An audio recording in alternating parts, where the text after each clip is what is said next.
चलो ले आप शांत हो जाए। चलो चलो पढ़ाई कर लेते हैं फटाफट। Thermal expansion. अच्छा मुझे बताओ वो केटीजी वाला एक्सरसाइज 3 करा क्या? कल संडे है, जिसने नहीं किया वो करना। जिसकी एक्सरसाइज 3 हो गई वो एक्सरसाइज 2 करना है ना। एक्सरसाइज 3 करने के बाद 2, फिर मैं एक दिन डिस्कस करूंगा बढ़िया अच्छे तरीके से। अच्छे से करिएगा। 1 अगर आपके पास समय कम है 1 छोड़ दीजिए। 1 बहुत आसान है, अपन ने पढ़ के 1 वैसे ही सॉल्व हो जाती है। फोकस करिए 3 पर। 3 अच्छे से हो जाए तो 2 पर। बाकी जेई मेन के सवाल क्लास नोट्स में अलग से मैं आपको कराते ही जा रहा हूँ। जो जो अपने काम के हैं सारे के सारे। अपन को मॉड्यूल में फोकस करना है। पीवाईक्यू बहुत अच्छे से करने हैं। क्लास नोट्स बहुत अच्छे से करने हैं। ये तैयार हो जाए फिर एक्सरसाइज 2 करिए। 2 के सवाल बढ़िया है। समय है तो 1 भी करिए, मना नहीं है। पर एक प्रायोरिटी ऑर्डर भी होना चाहिए कि हाँ अगर मेरे पास समय कम है तो मैं किस तरह से उसका प्रायोरिटी सेट करूं। क्लियर है? चलिए साहब अब आइए थर्मल एक्सपेंशन। ये तो बहुत आसान चैप्टर है, थर्मल एक्सपेंशन और कैलोरीमेट्री। बहुत फॉर्मूला बेस्ड सवाल आते हैं, मतलब गलत होने का कोई नामो निशान नहीं है। सवाल आते भी कम है। पिछले 15 साल में अगर इन दोनों टॉपिक की बात की जाए तो 8 प्रश्न आए बस। 8 प्रश्न आए 2 टॉपिक में से। मतलब बहुत बहुत संभावना कम है। पर फिर भी अपन तो पूरा पढ़ेंगे। सारी बातें सीखना अच्छे से, सरल है, खटाखट बनेंगे। कठिन वाला हिस्सा हम पढ़ चुके। हीट ट्रांसफर, केटीजी, थर्मो, बड़ा पोर्शन हमारा पूरा हो चुका है। अब बहुत इजी गोइंग है, स्कोरिंग है। आराम से अगर क्लास भी अच्छे से पढ़ लोगे तो पूरा पूरा तैयार हो जाएगा। चलो हेडिंग डाल लो, थर्मल एक्सपेंशन लिखो। अब बिल्कुल शांत होना, पूरा फोकस करना। क्लास में फोकस कर लोगे तो आधी बातें तो एकदम शानदार टकाटक हो जाएंगी। घर पे जाके सीधा न्यूमेरिकल कर सकते हैं। अब नाम से स्पष्ट है, expansion. Expansion due to rise in temperature. लिखते चलो। अब आपसी बातचीत बंद करो कि यार फोकस करो कि सर और सीरियस होते हैं अपने पढ़ाई के प्रति, अपने कैरियर के प्रति। Expansion due to rise in temperature. तो तापमान बढ़ाने पर क्या होता है? अगर हम सॉलिड्स की चर्चा करें, लिक्विड्स की भी और गैस की भी हमारे सिलेबस में, और ज्यादा सॉलिड्स की चर्चा है। लिखते चलिए साथ साथ।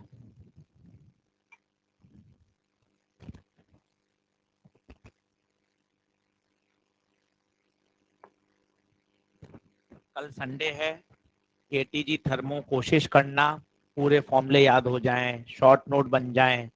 अभी समय है, अभी तैयार हो जाएगा। आप देखो कल हमने जेई मेन के 26 सवाल करे, भाई एक भी सवाल नहीं अटका। सारे बन रहे हैं। 1-2 सरल आते तो समझ में आते, सभी के सभी सरल आ रहे हैं। मतलब जो हम पढ़ रहे हैं उससे 100% पेपर सॉल्व हो रहा है। इससे कॉन्फिडेंस बढ़ता है। और आप देखो 70-80% सवाल तो सीधे अगर आपको फॉर्मूले याद हैं तो भी बन रहे हैं। इसका मतलब मन में क्या प्लानिंग हो रही है? पहले मुझे सटीक फॉर्मूला याद होना चाहिए, वो मुझे पता चल जाए, प्रश्न पढ़कर मुझे क्या अप्लाई करना है। ये धीरे धीरे बढ़िया होता जाएगा। इसलिए कहीं घबराना नहीं है, कहीं मायूस नहीं होइए, कहीं निराश मत होइए। बहुत समय है। और बायो को अपना हथियार बनाइए। वहां 330 340 लाना, मैं आपको फिर कह रहा हूं, आसान है। केवल एनसीईआरटी को पकड़ लीजिए, टाइट होल्ड। रोज 1.5 से 2 घंटा बोल बोलकर एनसीईआरटी पढ़नी है, मतलब पढ़नी है। अगर आप ये कहना नहीं मान रहे हैं तो आप गलत कर रहे हैं, यकीन मानिए। इसलिए रोज पढ़िए। 340 345 लाना आसान है। मैं आपको ऐसे 50 बच्चे बता सकता हूं जो हमारे पास अभी पढ़ रहे हैं, जिनके 330 340 है। और केमिस्ट्री में लापरवाही, फिजिक्स में लापरवाही, उसकी वजह से थोड़ा ऊपर नीचे हो जाता है नंबर। पर 340 आराम से हम स्कोर कर सकते हैं, और भी कर सकते हैं। पर एक रेस्पेक्टिव फिगर है 340। उससे क्या होता है, हमारा फिजिक्स केमिस्ट्री में बर्डन हल्का सा कम हो जाता है। हम आराम से कूल खेल सकते हैं। क्या ठीक बात है? तो थोड़ा समझदारी यूज करिए, इधर उधर की बातों में मत आइए, खुद का दिमाग लगाना है। एनसीईआरटी यार सबसे सच बात है, वही पढ़नी है, मतलब वही पढ़नी है। चलो देखो, ये बीमारी तो सालों से चलती रह रही है ना, अगले 10 साल भी चलेगी। पर दूसरी सच बात भी यही है कि मेन पेपर तो एनसीईआरटी से आना। जब आपको सब पता है, आप तो मतलब यूं एक दो साल में तो आप मतलब ये गाइडलाइंस देने लग जाओगे, है ना, कि किस तरह से आगे बढ़ा जाता है ना। इसलिए चलो बस, हाँ, सॉलिड की चर्चा। नर्चर वाले किसी बच्चे को पकड़ लो तो आप, अरे भैया नीट नीट काका तो आप ही हो, है? चलो, सॉलिड की चर्चा। तो चलो मजाक हो गया, वापस पढ़ाई पर। सॉलिड की चर्चा होता क्या है? अगर हम किसी सॉलिड की बात करें, ले चलो वापस पढ़ाई पर आओ। सॉलिड के अंदर एटम्स होते हैं। आप मुझे बताइए, हमारी इतने सालों की विज्ञान की समझ क्या कहती है? वो एटम्स लगातार वाइब्रेट करते रहते हैं, लगातार ऑसिलेट करते रहते हैं, चाहे स्टेबल में हो, चाहे रॉड में हो, चाहे किसी भी सॉलिड में हो। अंदर जो एटम्स होते हैं वो लगातार अपने पोजीशन पर, मीन पोजीशन के अबाउट क्या करते रहते हैं? वाइब्रेट करते रहते हैं। ये वाइब्रेशन हो रहा है। अब अगर मैंने टेम्परेचर बढ़ाया, इसको गर्म किया, हीट एनर्जी देने से क्या होगा? इनका जो वाइब्रेशन है, जो एम्पलीट्यूड ऑफ वाइब्रेशन है, वो बढ़ेगा या घटेगा? थर्मल एनर्जी पाकर वो एक्साइट होंगे और उनके जो कंपन करने का एम्पलीट्यूड है वो क्या हो जाएगा? बढ़ जाएगा। बोले तो टेम्परेचर बढ़ाने पर जो उनका एम्पलीट्यूड ऑफ वाइब्रेशन है वो क्या हो जाएगा? बढ़ जाएगा। और यही समझाया गया था इस ग्राफ में। अगर आपको ये ग्राफ याद हो, केमिस्ट्री में पढ़ाते हैं पोटेंशियल एनर्जी वर्सेस आर का। ये देखना आप, मजा आएगा आपको। ये एक एटम यहाँ फिक्स है, दूसरे एटम की बात कर रहे हैं। ये दूसरा एटम इन दो पोजीशन के बीच में क्या कर रहा है? वाइब्रेट कर रहा है। ये इसकी क्या है? Mean position. ये पहला एटम, ये दूसरे एटम की मीन पोजीशन। अभी ये दूरी है लेट R1। सुनते जाना चित्र, यही एक सवाल बनता है, एक्सपेंशन का क्या कारण है? उत्तर है असिमेट्री ऑफ कर्व। 2 बार आया था ये जेई मेन में, असिमेट्री ऑफ कर्व। अगर आप ये बनाते समय ऐसा बना देंगे ना तो मामला गड़बड़ हो जाएगा। वो भी बताऊंगा क्यों। ये सिमेट्रिक कर्व का नहीं होना ही कारण है। सुनते जाना, मजा आएगा। वापस बताइए, ये दूसरा एटम इन दो पोजीशन के बीच में क्या कर रहा है? ऑसिलेट। ये एक ही एटम है, दूसरा तो ये रहा, ये लगातार क्या कर रहा है? ऑसिलेट। इसकी ये कौन सी पोजीशन है बताओ? मीन। अब आपने टेम्परेचर बढ़ाया, सुनना, टेम्परेचर बढ़ाओगे तो क्या एम्पलीट्यूड बढ़ जाएगा? ये देखो, अब ये ज्यादा एम्पलीट्यूड से क्या कर रहा है? ऑसिलेट। इसकी मीन पोजीशन तुक्का मारो, मीन पोजीशन बिल्कुल बीच में, बताओ क्या ये मीन पोजीशन है? खुद बताइए, क्या मीन पोजीशन बढ़ गई या वही रही? एटम्स के बीच की दूरी क्या वही रही या कम हो गई? बढ़ गई। इसका मतलब क्या हो गया? एक्सपेंशन। हाँ, ये एक्सपेंशन बहुत कम होता है, इसलिए वो हमें आंखों से दिखाई नहीं देता। जो इसका ऑर्डर होता है वो 10⁻⁻5 होता है। पर आप देखिए, अब सिमेट्री से समझना, उल्टा मजा आएगा। ये पहला एटम फिक्स है, बोलो हाँ। दूसरा एटम ये लगातार क्या कर रहा है? बताओ, मीन पोजीशन तुक्का मारो। ये रही, ये मीन पोजीशन। फिर टेम्परेचर बढ़ाया, उसका एम्पलीट्यूड बढ़ गया। अभी बताओ मीन पोजीशन, देखो लगभग वही है। और बढ़ाइए, टेम्परेचर बढ़ गया, अभी भी मीन पोजीशन। अगर कर्व सिमेट्रिक बनाओगे तो मीन पोजीशन तो वही रहेगी। तो पहला सवाल, थर्मल एक्सपेंशन का कारण बताइए। उत्तर क्या है? कर्व का असिमेट्रिक होना। तीसरी बार सुनिए, T2 T1 टेम्परेचर पर ये इसका वाइब्रेशन है, ये इसकी मीन पोजीशन है। T2 टेम्परेचर पर ये इसका वाइब्रेशन है, ये इसकी मीन पोजीशन है।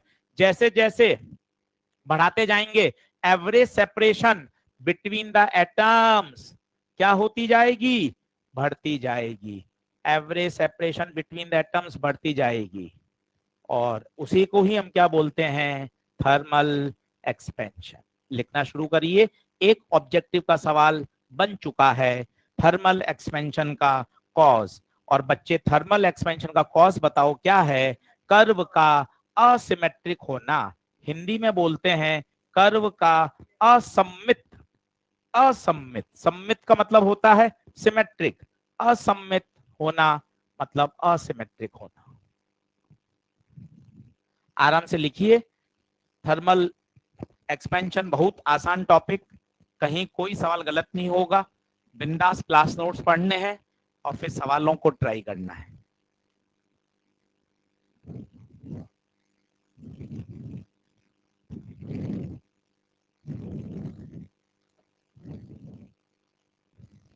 कल छुट्टी है, समझदारी पूर्वक उपयोग करिए, टारगेट सेट करिए। आज रात को ही घर जाते आते कि कल मुझे केमिस्ट्री में ये काम करना है, फिजिक्स में ये काम करना है, बायो में ये करना है। समझदारी से अब स्टेप उठाइए।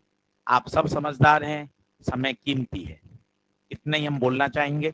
और खुद एनालाइज करो, मंडे को आओ कि जो हमने टारगेट बनाया हमने उसको कितना प्रतिशत अचीव किया। पढ़ने से कॉन्फिडेंस बढ़ता है, पढ़ने से सवाल तैयार होते हैं, ये प्रूवन है। किसी टॉपिक के पीछे पड़ जाओगे तो टॉपिक तो तैयार होगा ही सही, बस आपको पीछे पड़ना है।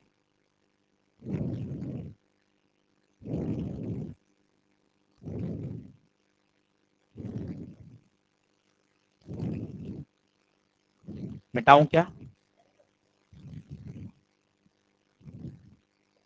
अब देखो, सोचा था 15-18 ही लिख पाए, जबकि उस दिन सोचे थे हाँ आज सारे फॉर्मूले लिख लूंगा, सब याद कर लूंगा, पूरा चैप्टर निपटा दूंगा।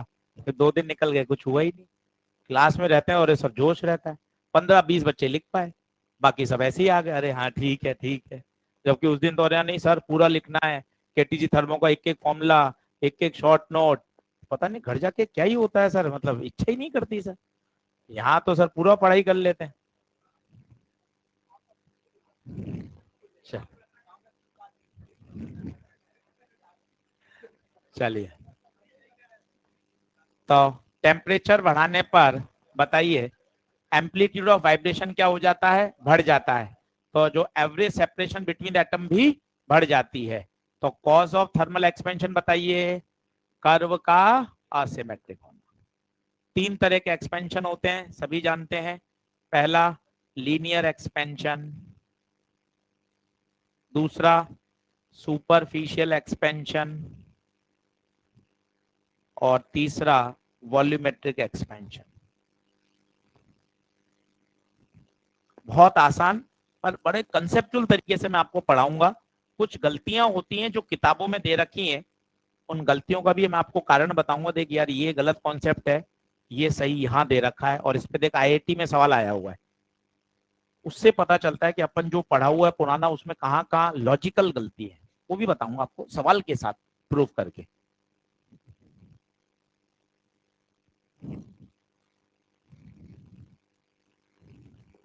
इस स्लाइड में कोई डाउट है तो बताइए। इस स्लाइड में नीट का एक ही सवाल, थर्मल एक्सपेंशन का बेसिक कारण। उत्तर है कर्व का असिमेट्रिक होना। फील भी आ रही होगी, तापमान जैसे जैसे बढ़ाते जा रहे हैं उसका एम्पलीट्यूड वाइब्रेशन बढ़ता जा रहा है, कि जो मीन पोजीशन है वो दूरी बढ़ती जा रही है, इसलिए एटम्स के बीच की दूरी क्या हो रही है? बढ़ रही है। उसे ही तो कहते हैं एक्सपेंशन। एक्सपांशन का मतलब फैलना, फैलने का मतलब दो दो एटम्स के बीच की दूरी बढ़ना, उसे ही कहा जाता है एक्सपांशन। थर्मल क्यों लगाया? क्योंकि तापमान बढ़ाने के साथ एक्सपेंशन हो रहा है, दैट्स व्हाई टॉपिक का नाम क्या हो गया? Thermal expansion. चलो पहला लिखो linear expansion.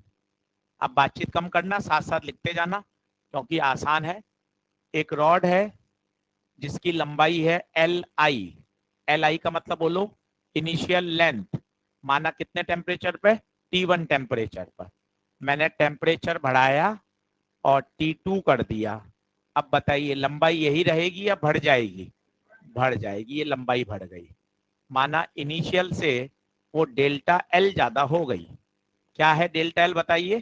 Change in length. ये डेल्टा एल बढ़ गई। आराम से देखते जाइए, चित्र अच्छा बनाइए। एल आई क्या है? L i initial length, delta l क्या है? चेंज इन लेंथ, और ये पूरी l f that is final length.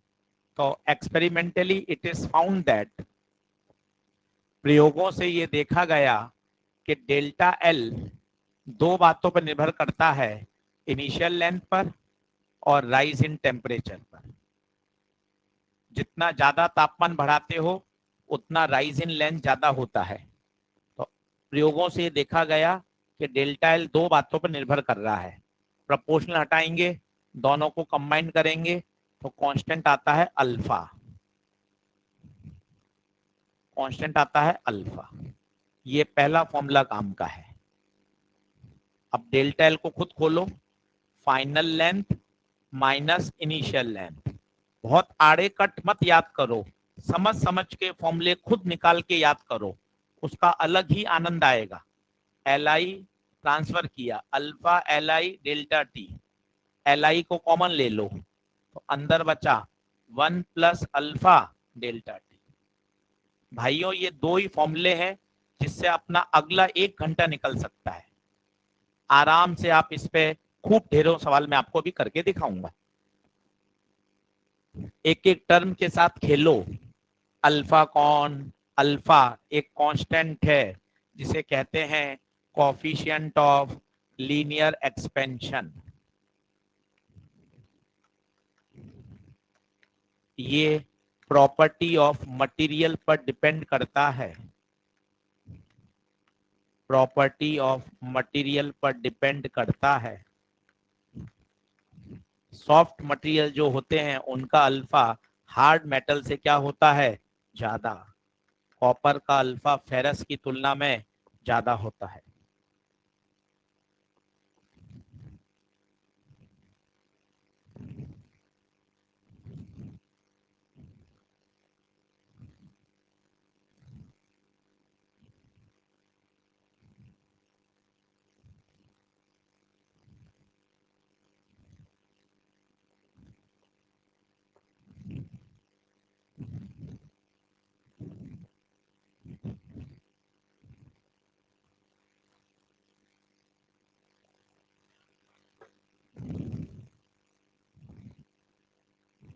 अभी बोलो, लिख ले पहले।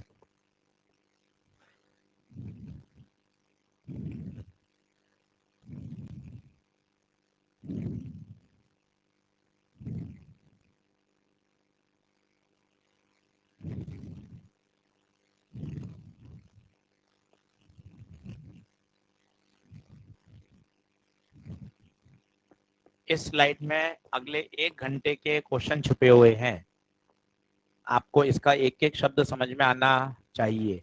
L i initial length, L F final length, alpha एक कांस्टेंट है। एक बार यही पूछ लिया गया अल्फा की यूनिट बताओ, तो भाइयों इस फॉर्मूले से यूनिट निकालो कोने में। डेल्टा एल की मीटर, अल्फा की पता नहीं, लंबाई की अगेन मीटर, तापमान की डिग्री सेल्सियस या केल्विन जो बोलो, मीटर से मीटर कटा, अल्फा की 1/डिग्री सेल्सियस, बोले तो डिग्री सेल्सियस इनवर्स। एक बार यही पूछ लिया गया था यूनिट ऑफ अल्फा। अल्फा की जो वैल्यू होती है वो 10 की पावर -5 के ऑर्डर की होती है। ये क्यों सुनना जरूरी है? जिससे आपको पता चलेगा कि भैया जो एक्सपेंशन होता है वो बहुत कम होता है। पर्दे का डंडा लेकर आए, 10 सेंटीमीटर छोटा था, तो पापा कहे बेटा जा चेंज करा के ले आया, छोटा डंडा ले आया पर्दे का। अरे पापा रुको, अभी इसको गर्म करके लंबा कर देता हूँ। गुप्ता जी ने पढ़ा है थर्मल एक्सपेंशन, और भाई साहब अब रॉड को गर्म करने लग गए। यार यार लंबाई तो बढ़ी ही नहीं। तो आपने पूरी बात सुनी नहीं। हाँ लंबाई बढ़ती है, पर जो अल्फा का ऑर्डर होता है वो 10 की घात -5। इसका मतलब समझे कितनी बढ़ेगी? 0.0001, इतनी कम बढ़ेगी। सोचिए, जो कि हमें आंखों से दिखाई नहीं देती।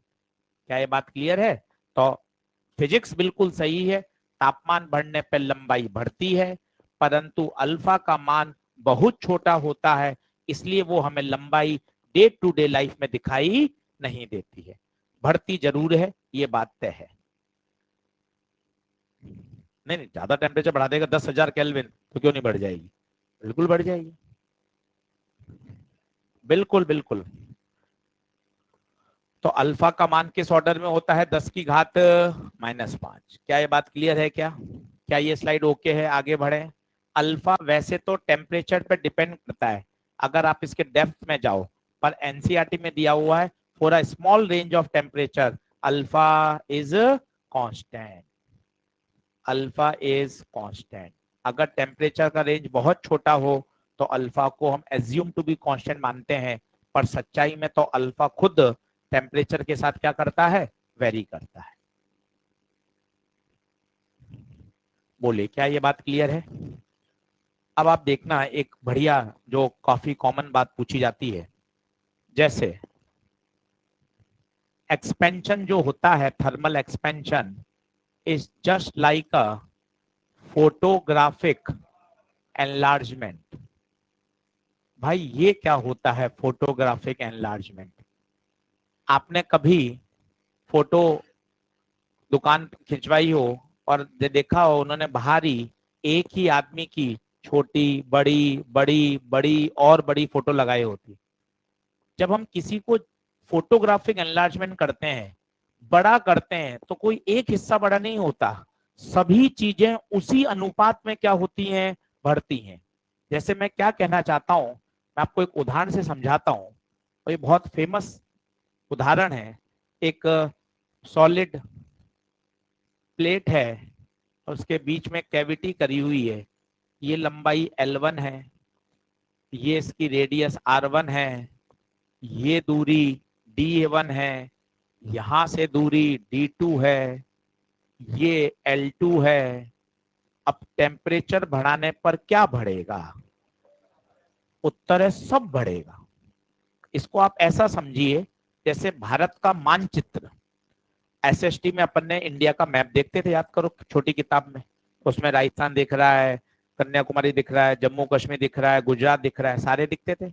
वही मानचित्र आप इतना बड़ा भी स्कूल में देखते हैं। आप देखिए सभी चीजें उसी अनुपात में बढ़ी हुई हैं। अगर उसमें मध्य प्रदेश सबसे बड़ा या उत्तर प्रदेश का क्षेत्रफल सबसे ज्यादा है, तो उस बड़े मानचित्र में भी उत्तर प्रदेश सबसे बड़ा दिखाई देगा। गुजरात के हिस्से में जो कोना है, वही कोना वहां भी दिखाई देगा, पर कैसा दिखाई देगा? बड़ा दिखाई देगा। इसे बोलते हैं फोटोग्राफिक एनलार्जमेंट, जिसे कहते हैं जूम। अगर ये बच्चा है, इस बच्चे की जूम 2x 10x फोटो बड़ी कर दें, तो इसकी आंखें, चश्मा सब बड़े हो जाएंगे। मजे की बात है, दो आंखों के बीच की दूरी अभी 1 सेंटीमीटर है, पर जब बड़े बड़े आप पोस्टर देखोगे तो भी क्या 1 सेंटीमीटर होगी? क्या दूरी भी उसी अनुपात में बढ़ जाएगी। सोचिए, आंख, बड़े बड़े आप पोस्टर देखते हैं, मोदी जी के पोस्टर लगे हुए हैं, तो भाई जो वहां आंखों के बीच की दूरी है, क्या वो वास्तव में आंखों के बीच की दूरी है? क्या नहीं भाई, ये दूरी अलग है, वहां दूरी अलग है। सभी अनुपात में उसी रेशियो में क्या हो जाते हैं, बढ़ जाते हैं। तो तापमान बढ़ाने पर बताइए, क्या L1 बढ़ेगा? हाँ। क्या R1 बढ़ेगा? हाँ। D1? हाँ। D2? सब चीजें उसी अनुपात में बढ़ेंगी। क्या ये बात सही है? अब जरा सुनना, ये तो फिर आप समझ लेते हो। ये एक बार एम्स में सवाल आया था, आपसे पूछा गया था ये जो गैप है, ये गैप तापमान बढ़ाने पर क्या होगा, बढ़ेगा या घटेगा?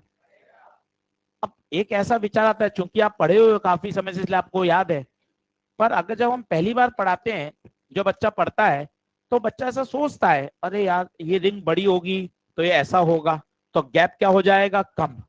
गैप कम नहीं हो सकता। आप इसकी बड़ी फोटो बनाइए, बड़ी फोटो, ये देखिए ये बड़ी फोटो, बड़ी फोटो में हर चीज उसी अनुपात में क्या हो जाएगी, बढ़ जाएगी। इस बात को समझिए। सर ये बात समझ नहीं आ रही, तो मैं आपको दूसरे बात बताता हूं जिससे आपको अच्छा लगे। अब यहां दो एटम ले लीजिए, अब फिजिक्स के दृष्टिकोण से समझिए। भाई यही तो कला है, अध्यापक की यही तो कला है कि यार एक बिंदु समझ में आ रहा, चलो यार दूसरे एंगल से समझो, बात समझानी आनी चाहिए।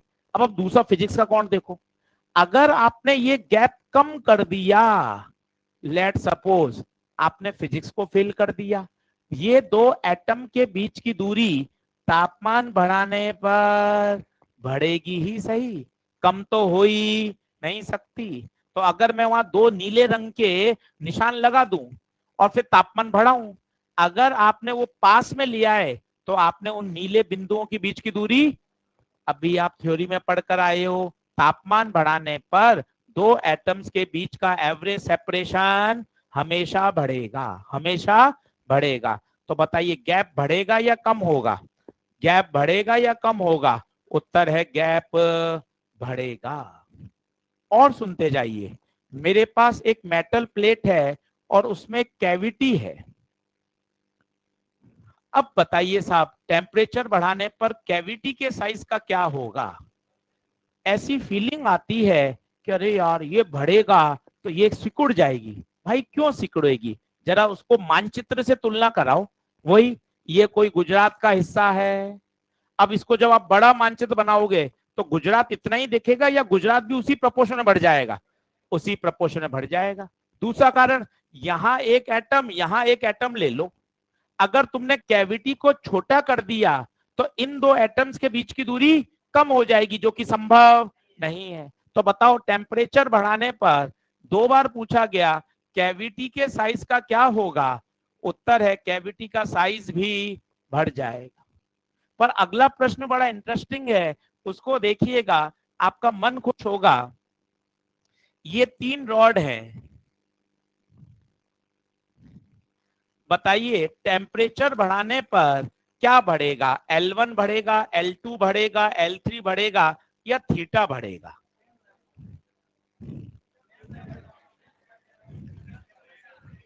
फिर पुराना रटा हुआ हावी हो रहा है कि थीटा तो सेम रहता है। इसे बोलते हैं पुराना रटा हुआ हावी होना।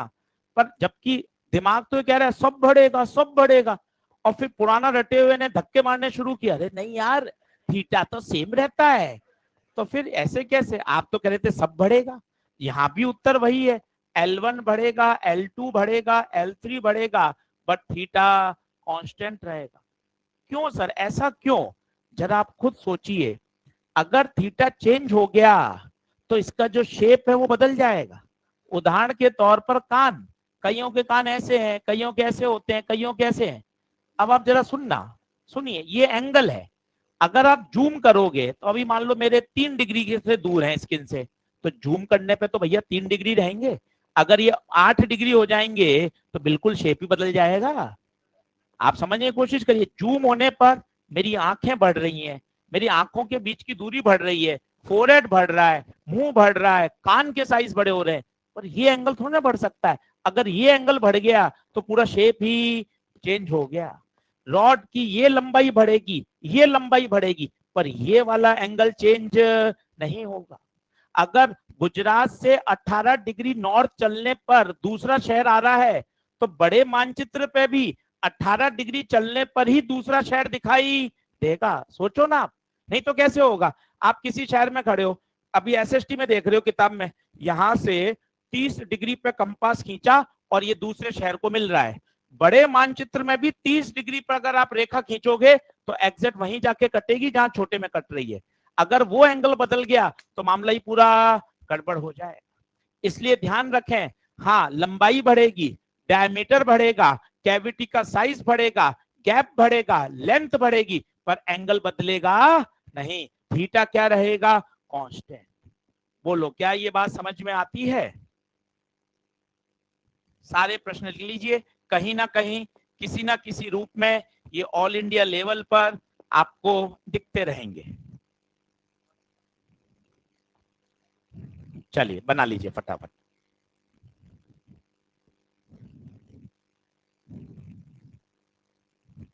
बात को समझने का प्रयास करिए कि वो कितना बढ़िया उदाहरण है कान का। यार हाँ सर, जैसे हर का कान का देखो, ये वाली स्थिति अलग अलग होती है ना? ये मान लो अभी मेरा 3 डिग्री पर है, भैया बड़ी फोटो में इतना होगा। अगर 3 का ये 8 हो गया तो देखो ये वाली चीज ही चेंज हो जाएगी। क्या बड़ी फोटो में आपका कान का एंगल बदल जाता है क्या? नाक के जो जितने एंगल पे नाक है, एंगल बदले नाक चपटी हो जाएगी भाई। जितना कोण है एंगल का वही मेंटेन रहता है। सिर्फ सिर्फ क्या होता है वो? ऑप्टिकल जूम, जिसे अपन बोलते हैं जूम करना, फोटोग्राफिक एनलार्जमेंट। ये एक बहुत ही फेमस प्रश्न है जो हर जगह दिया हुआ है, आपको आना चाहिए। इसमें मैंने सारे कवर कर दिए। इसे बोलते हैं कैविटी। कैविटी का मतलब समझते हो? खाली जगह, जैसे दांत में कैविटी हो जाती है ना, वैसा।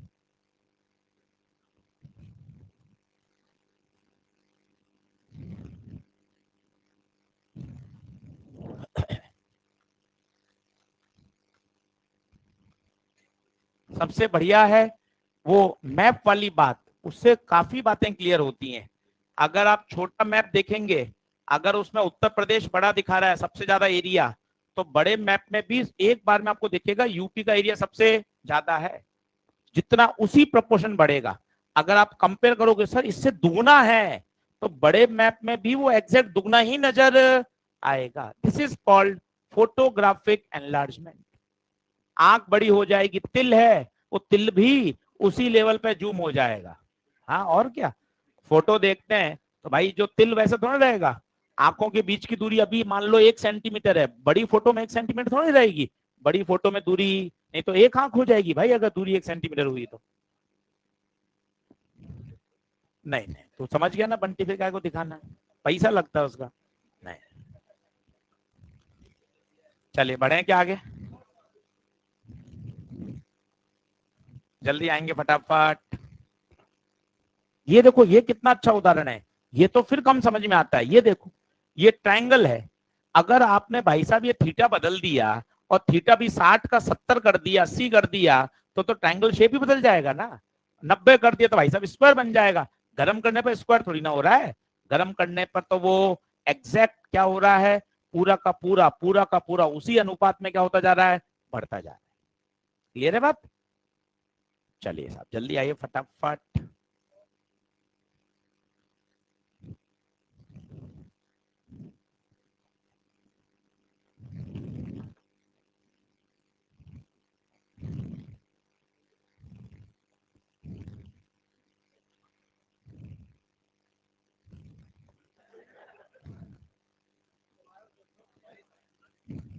बढ़ो आगे।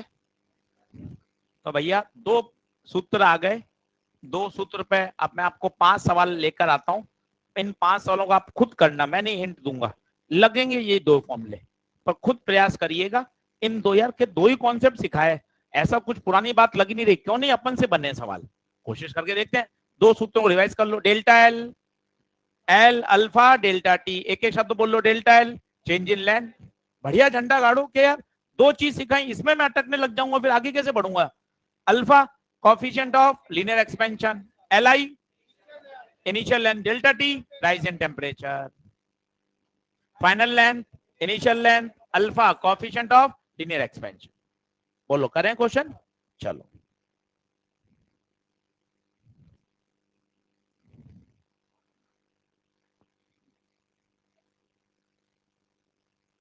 नहीं है इसके पास, है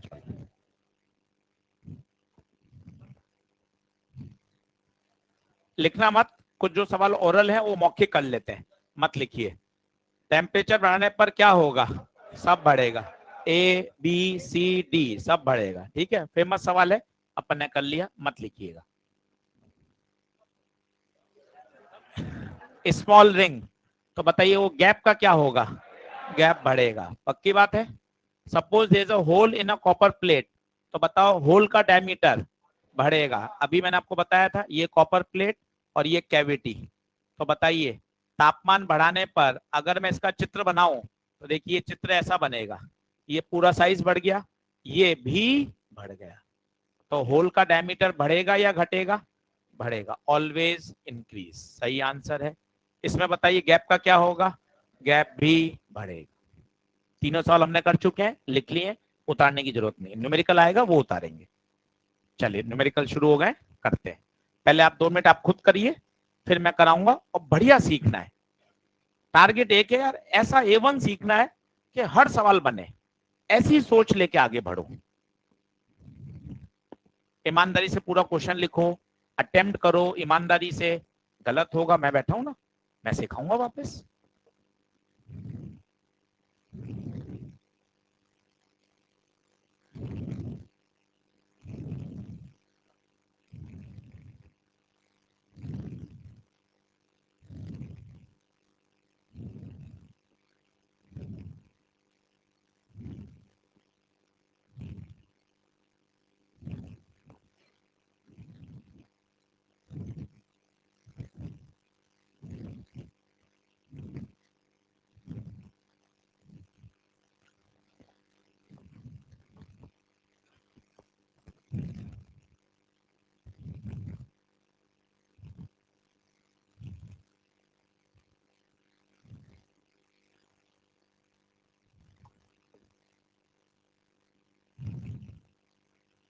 हाँ जी, आ गया।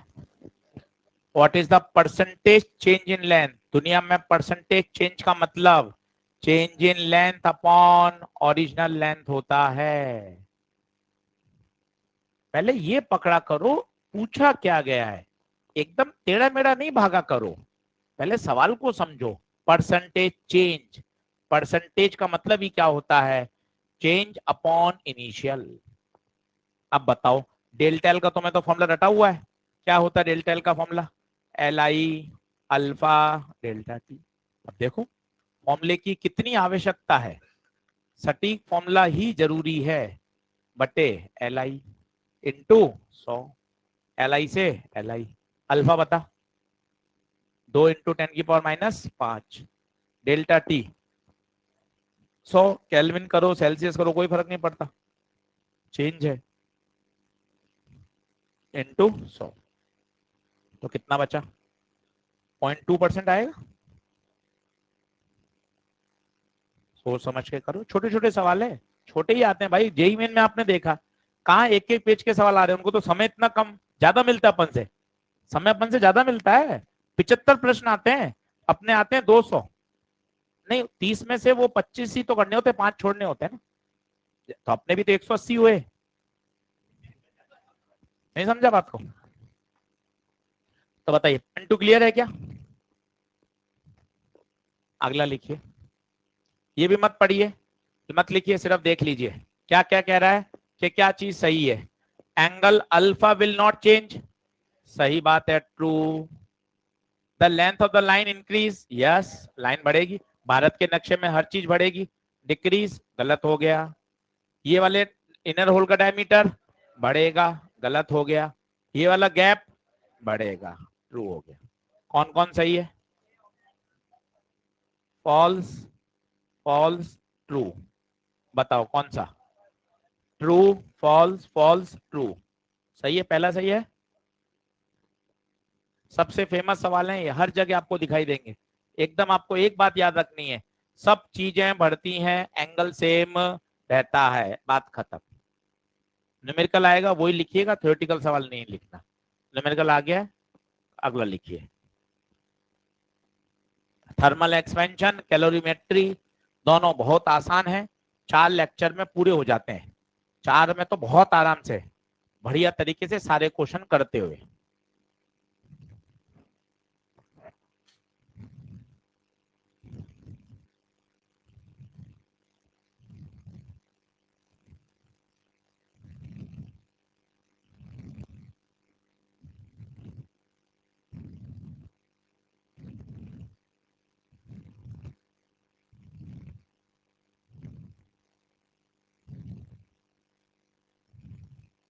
पूरा क्वेश्चन लिखो, अच्छा सवाल है, आया हुआ है परीक्षा का, और ईमानदारी से करेंगे, जुगाड़बाजी मत लगाओ, जुगाड़ से काम नहीं चलता।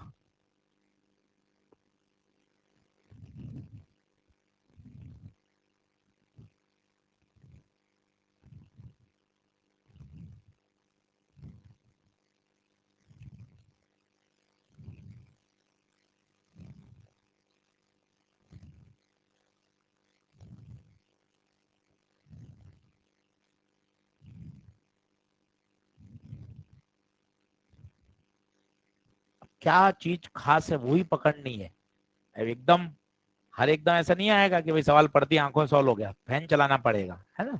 कॉन्सेप्ट वही लगेंगे, लॉजिकल वही रहेंगे। पीछे जूम करना है क्या भैया? ठीक है, बिल्कुल क्लियर।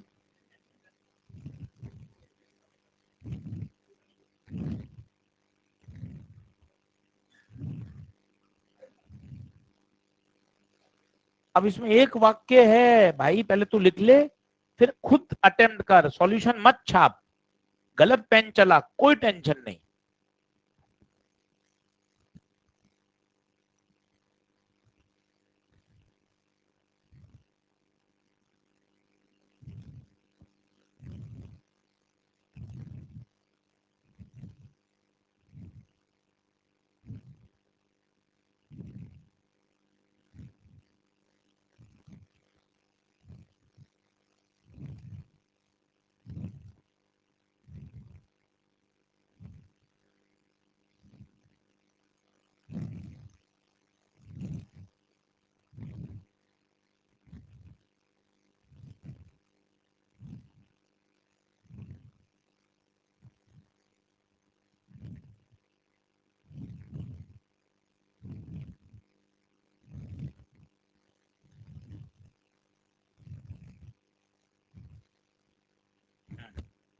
बोलो, चल देख, आया हुआ पेपर का सवाल है। दो रॉड हैं, लंबाई L1 L2 है, उनके कोफिशिएंट अल्फा 1 अल्फा 2 है। वो कह रहा है L2 minus L1 is maintain same. Bunty mobile नहीं, बंटी मोबाइल चालू कर देता तुरंत। L2 minus L1 same maintain, इसका मतलब क्या है, गर्म करने से पहले और गर्म करने के बाद ये डिफरेंस क्या रहना चाहिए, सेम। मैं क्या लिख रहा हूं देखना, अभी है L2 माइनस L1, गर्म करने के बाद L2 L2 थोड़ी ना रहेगी, L2 डैश हो जाएगी, L1 L1 नहीं रहेगी, L1 डैश हो जाएगी, परंतु डिफरेंस दोनों का सेम। सर कोई एक उदाहरण दे दो ना, मन खुश हो जाए।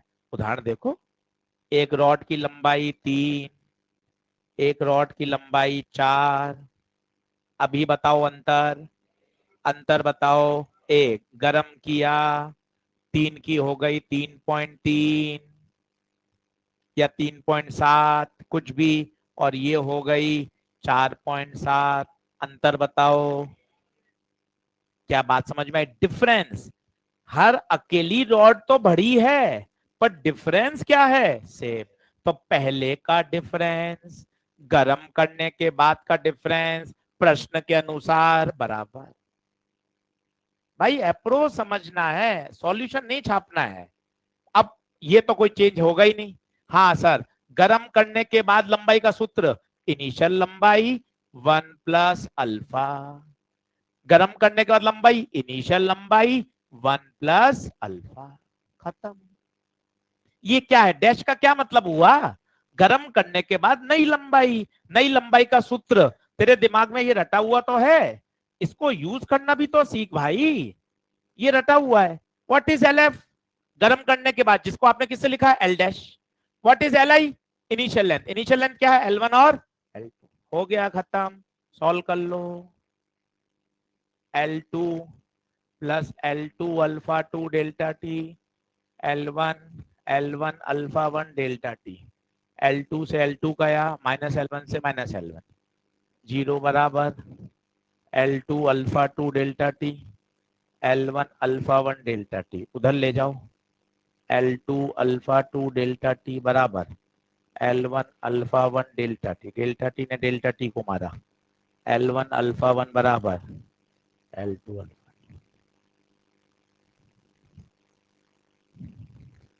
बोली हाँ है क्या,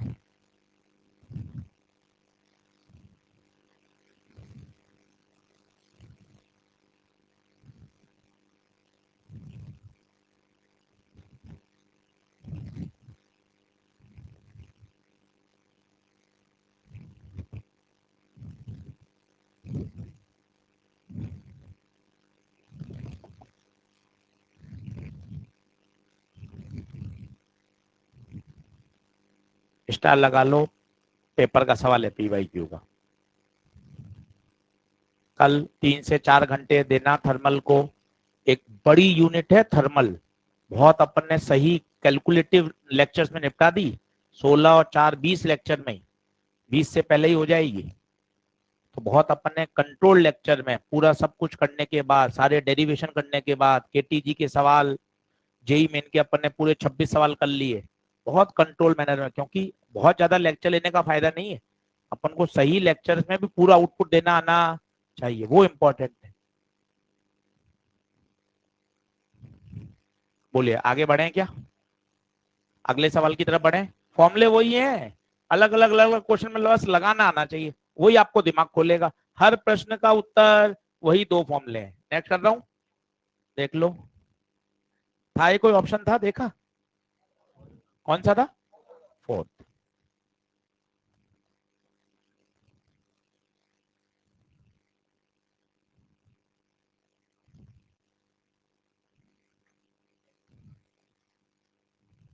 ये अच्छा है, IIT में आया हुआ है।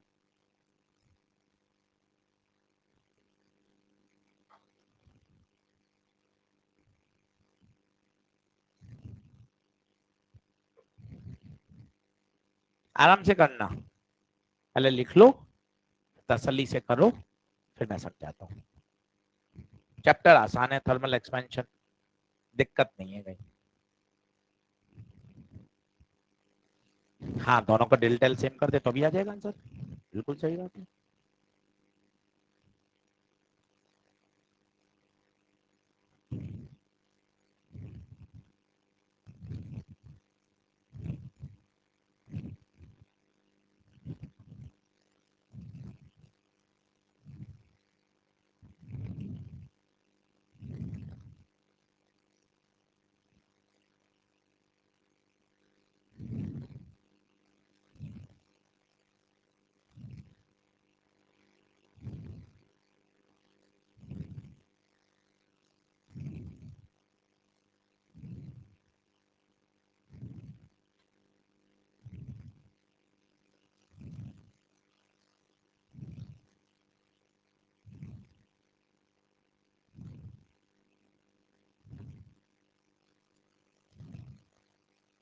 ऑप्शन आ जाए किसी का बता देना भाई। फर्स्ट।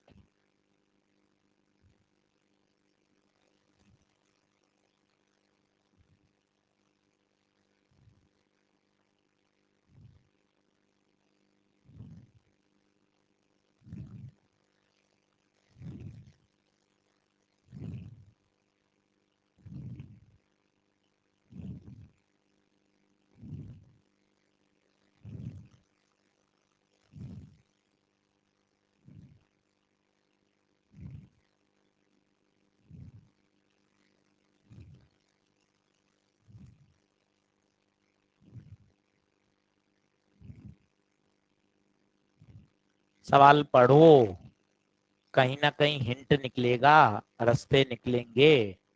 सवाल 1 मिनट के ही हैं सारे। कक्षा में वही सवाल कराया जाता है जो नीट के लिए यूजफुल है। भले ही आईआईटी का प्रश्न है, पर होगा 1 मिनट के अंदर।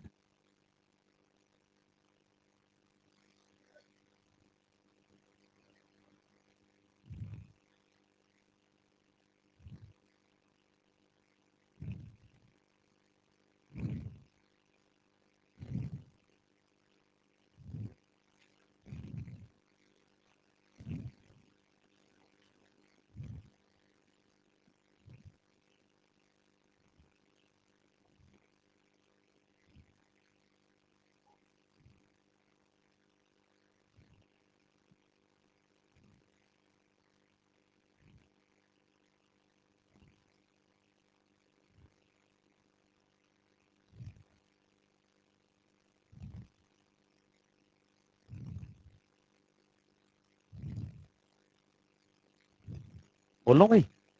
चलो, एक हिंट होगा। हिंट है क्या? Expansion in both the rods, यही हिंट है। Delta L of aluminium is equal to delta L of steel. क्या ये वाक्य पकड़ में आ रहा है क्या? साफ साफ कह रहा है चिल्ला कर, expansion in both the rod is same. अब डेल्टा एल का सूत्र तुम्हें बता दिया। ये अकेली स्लाइड सारे प्रश्न सॉल्व करने में सक्षम है। बस वो तुम्हें प्रैक्टिस चाहिए, वो दिमाग चाहिए, और वो दिमाग आएगा सवाल करके। ये सब सवाल करने में सक्षम है ये स्लाइड। और कुछ है ही नहीं चैप्टर में। इतना आसान है। अगर सवाल गलत होता है तो हमारी केवल बेवकूफी से हो सकता है, बाकी सवाल में कुछ है ही नहीं दम। ये दो ही सूत्र हैं बस। अब इनके साथ खेलना आना चाहिए। अब डेल्टा एल, डेल्टा एल का सूत्र बोल। Alpha l i delta t, alpha l i delta t, alpha, alpha aluminium का अल्फा, अल्फा ए, एल्यूमिनियम का alpha, alpha a, into l i aluminium की लंबाई, एल वन डेल्टा टी, बराबर steel का, steel का alpha s, l two delta t. लो साहब, sir यहां तक तो मेरा भी आ गया था। तो भाई अब थोड़ा सा दिमाग लगा। ये पूछा है यार, ये कैसे निकाल लूं? अब इसके साथ खेल, इसके साथ खेल। L one upon L one plus L two, क्या कर, एल वन जबरदस्ती कॉमन लेके काट दो। एल वन जबरदस्ती कॉमन लेके काट दो। अब इससे फायदा क्या हो गया? L two by L one बन गया। L2/L1 कितना होगा? अल्फा ए बटे अल्फा एस। तो ऐसे ही दिमाग चलता है अलग अलग सवालों में। अरे यार ये नई चीज सीखी यार, ये कैसे निकालूंगा? L1 है नहीं, L2 है नहीं, एक L1 लेके काट दिया। अब बताओ, अल्फा एस एलसीएम लिया, अल्फा एस ऊपर चला गया, अल्फा एस प्लस अल्फा।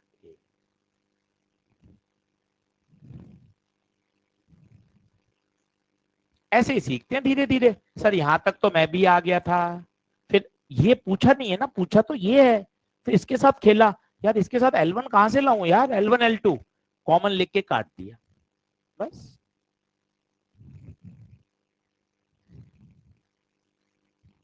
हाँ हाँ, वो तो खूब तरीके हैं और क्या, वो तो ऊपर नीचे कर दो, चेंज कर दो, पर सबसे आसान तरीका यही है। हाँ हाँ, +1 ऐड करके वापस सब्ट्रैक्ट करना पड़ेगा, फिर उल्टा करना पड़ेगा मतलब। बोलो क्या बात सही है क्या?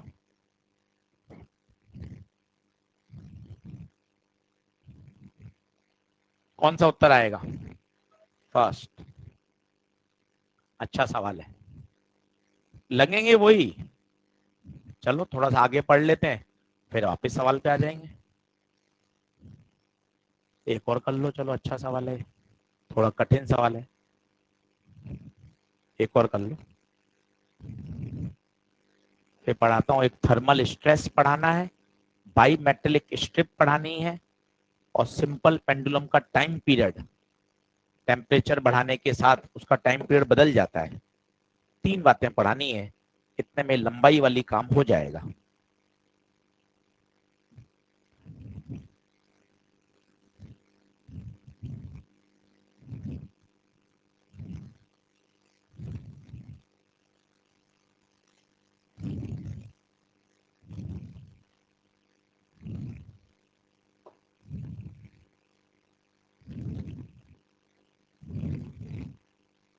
बहुत बढ़िया सवाल है, मतलब इसकी फीलिंग चाहिए आपको बस।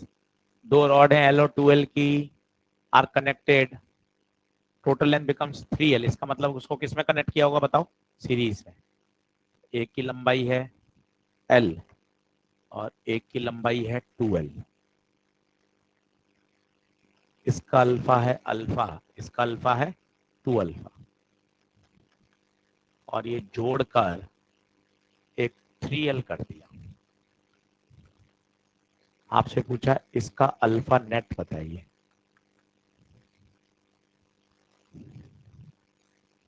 5/3।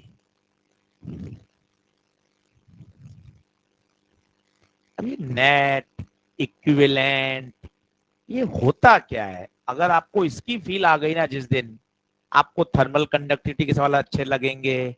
आपको रे ऑप्टिक्स में एक मैंने बताया था म्यू इफेक्टिव, याद करो स्लैब का, ये सब सवाल हमें एक जैसे लगते हैं, आर इक्विवेलेंट। अगर आपने इसका फील पकड़ा, मैं आपको फील फिर सिखाता हूँ। बाकी फॉर्मूले रटे, फॉर्मूले अब क्या किताबों में नोट्स में मास्टर लिखा देता है, alpha 1 L1 plus alpha 2 L2 upon L1 plus. इतने कहाँ रटे जाते हैं यार फॉर्मूले? टीचर को एक टॉपिक पढ़ाना है भाई, वो इतने उसमें फॉर्मूले फॉर्मूले लिखा देगा कि बस सारे फॉर्मूले, बेटा ये सवाल आए तो ये लगाना, ये आए तो ये लगाना। सर नया आ जाए तो बेटा छोड़कर आना है इसको। तो ऐसे नहीं फिजिक्स पढ़ी जाती भाई, हर चीज का कोई सूत्र नहीं बनाया जाता, लॉजिक से सीखा जाता है। लॉजिक क्या है आप बताओ? मैं इक्विवेलेंट का बताता हूँ मतलब। इक्विवेलेंट क्या है? इक्विवेलेंट समझना, जैसे सबसे अच्छा एग्जांपल, 100 रुपए का नोट इज इक्विवेलेंट टू 10 रुपए के 10 नोट। यार ये बात एकदम सही है, पूरे भारत में 100 रुपए से जो सामान खरीदा जा सकता है ना, वो 10 रुपए के 10 नोट से भी खरीदा जा सकता है। एक छोटे बच्चे के लिए, नर्सरी के बच्चे के लिए कहेगा यार 10 10 रुपए के 10 नोट, यार ये तो ज्यादा पैसे हैं यार, 100 रुपए का तो एक ही नोट है। पर आपकी और मेरी समझ है, अरे यार दोनों बराबर हैं। सर पागल बना रहे हो आप 10 नोट देखकर, भारत में इन सबका मूल्य बराबर है। ये तो एक सामान्य बात। अब इसको थोड़ी फिजिक्स फिजिक्स में ले जाता हूँ। ये एक स्लैब, ये दूसरी स्लैब, ये तीसरी स्लैब, ये सब शिफ्ट पैदा कर रही है, 1 सेंटीमीटर, 2, 3। अब मैंने कंबाइन करके एक स्लैब बना दी। ये वही काम करे जो तीनों मिलके करती हैं। इसका मतलब क्या, इसकी शिफ्ट भी 6 सेंटीमीटर होनी। अगर ये 6 सेंटीमीटर शिफ्ट दे देगी, इसका मतलब ये उसके क्या है, इक्विवेलेंट। सर ये थोड़ा ऊपर से गया, चल अगला उदाहरण देख, देखता चल। ये बताओ, हाँ यार ये सर ये भी समझ में आता है। 2 और 3 किस में लगे हुए हैं, सीरीज में। इसका इक्विवेलेंट कितना है, इस 2 और 3 को अगर आप बैटरी से जोड़ दो, बैटरी से जितनी करंट निकलेगी उतनी करंट 5 ओम भी लेगा, जितनी पावर वो डिसिपेट करेगा उतनी पावर 5 ओम भी करेगा। इसे कहते हैं इक्विवेलेंट। अब सर उससे जोड़ दो सर एक बार, चलो। गरम कर रहे हैं, इसको भी गरम किया, इसको भी गरम किया, दोनों आपने गिफ्ट पेपर में लपेटे हुए हैं, आपको नहीं दिख रहा उसके अंदर हो क्या रहा है। अगर ये दोनों चीज सेम है तो आप क्या मानते हो, गरम करने पर इसका जितना डेल्टा एल बढ़े उतना ही डेल्टा एल इन दोनों का बढ़ जाए। अब सोचो ना, मैंने दोनों को गिफ्ट पेपर में लपेटा हुआ, आपको पता ही नहीं उसके अंदर क्या है, और दोनों को समान तापमान से गर्म कर रहा हूं।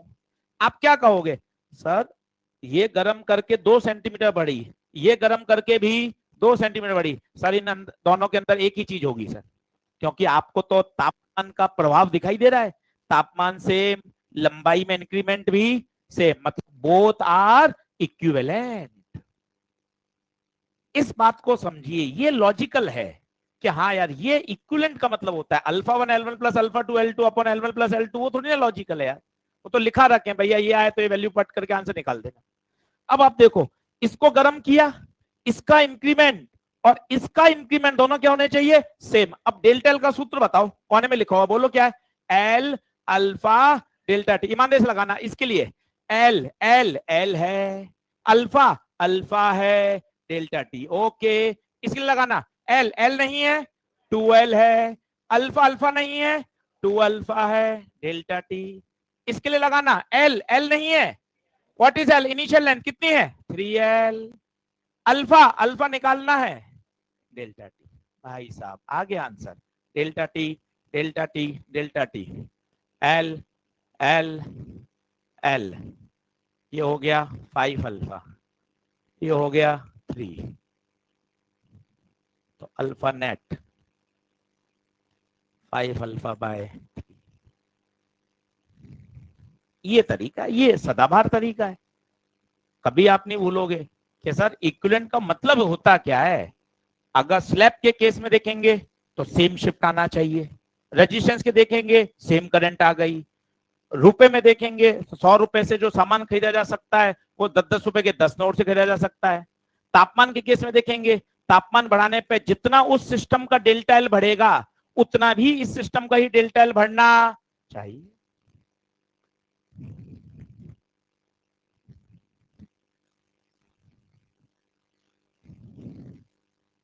नहीं आ पा रहा, बढ़े क्या आगे। अच्छा सवाल है, जेई मेन में आया हुआ है, अपने नीट में तो नहीं आया है। अपने थर्मल एक्सपेंशन कैलोरीमेट्री सवाल ही कम आया है।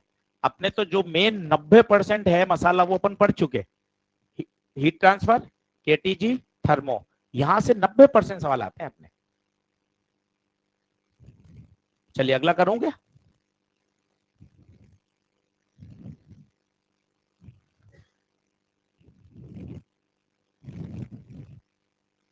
वो अकेली स्लाइड जिंदा है अभी तक, वही सवाल करवा रही है सारे के सारे, और दिमाग खुलता जा रहा है, दिमाग अलग अलग लेवल पे सोच रहा है।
बताऊं?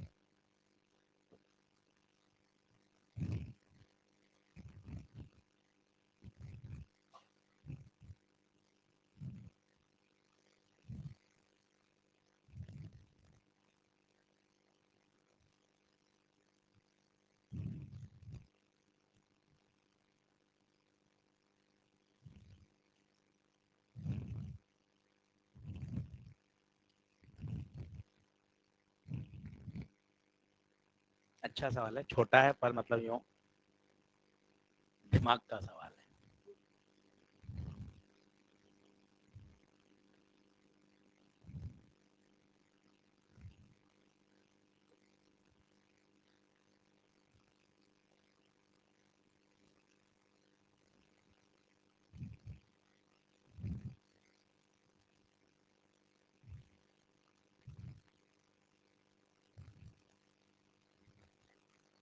क्लास के इलस्ट्रेशन सबसे इम्पोर्टेंट है। एक एक सवाल चुनिंदा और सही जगह पे रखा गया है। ये आपने 2 से 3 बार कर लिया, काम बढ़िया हो जाएगा। देखो क्या कह रहा है। A copper wire of length increases in length by 1%. अच्छा, लेंथ में इंक्रीज 1% है, तो प्यारे इसका क्या मतलब है? Delta L by L into 100 1 है। क्या ये चमक रहा है क्या? ये चमक रहा है तो बढ़िया है, तो बढ़िया है, तो जिंदा हो।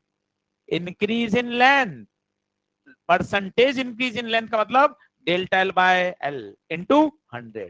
पूछा क्या है साहब? पहले तो बोल दिया एरिया। एरिया होता है लंबाई गुणा चौड़ाई। लंबाई 2l, चौड़ाई l, तो एरिया हो गया साहब 2l²। क्या पूछा है? Percentage change in area. कल आपको सिखाया था, परसेंटेज के सवाल आते ही दिमाग में 2 लट्टू जलने चाहिए। 5% से ज्यादा है या 5% से कम है? क्या 5% से कम है तो उसका एक तरीका आपको सिखाया था। पावर को आगे ले आते हैं, कांस्टेंट में कोई चेंज नहीं आता, पावर आगे आ जाती है। दोनों तरफ 100 से गुणा कर दिया। ये पूरा सामान कितना है? 1%। खत्म। अपने आप आ गया परसेंटेज चेंज इन एरिया। छोटा और बढ़िया सवाल।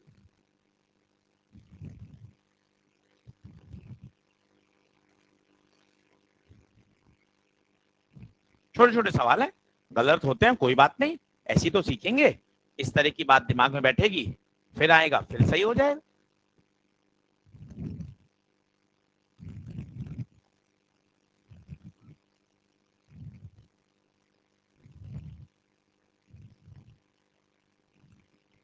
बोलो आगे बढ़े क्या?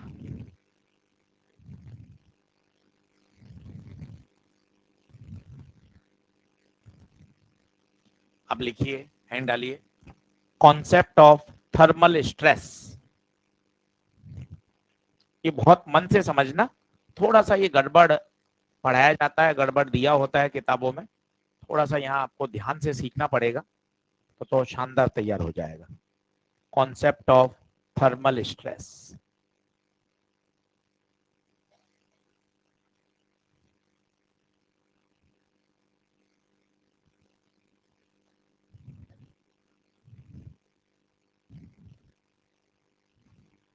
बोलो, दिमाग लगाना। कोई मन में आर्ग्यूमेंट आ रहा हो पूछना बिंदास, ठीक है? कोई दिक्कत नहीं है, आपका हर प्रश्न का जवाब दूंगा, बढ़िया समझेंगे। एक रॉड है जिसकी लंबाई है LI। बहुत बढ़िया। ये टेम्परेचर T1 पे थी, आपने टेम्परेचर बढ़ाया, तो बताओ टेम्परेचर बढ़ाने पर उसकी लंबाई बढ़ेगी। क्या ये स्वाभाविक प्रक्रिया है या नहीं है? स्वाभाविक है, तापमान बढ़ाने पर लंबाई बढ़ती है। टॉपिक का नाम है थर्मल एक्सपेंशन। आपसे पूछा जाए, अगर इसको एक्सपेंड किया जाए अलाउड फ्रीली, कि भैया तू अपनी मस्ती से जितना एक्सपेंड हो सकती है हो जा। अब आपसे पूछो क्या इसमें कोई स्ट्रेन हुआ? अब आप कहोगे यार स्ट्रेन तो होता है चेंज इन लेंथ। यार चेंज इन लेंथ तो है यार, पहले लंबाई अलग है और बाद में लंबाई अलग है। स्ट्रेन तो होता है change in length upon original length. बस यही एक बहुत बड़ा मिसकॉन्सेप्ट है। हमेशा तुलना तब होती है जब दोनों लंबाइयां एक ही तापमान पे हो।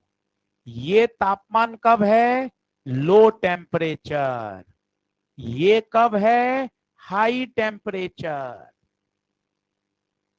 आप इसकी इससे तुलना कर रहे हो जो कि गलत है। थोड़ा कठिन है, मैं आपको फिर समझाता हूं। अब मैंने इसी रॉड को दो खंभों के बीच में बांध दिया। ठीक है आशीष सर, टेम्परेचर बढ़ाया।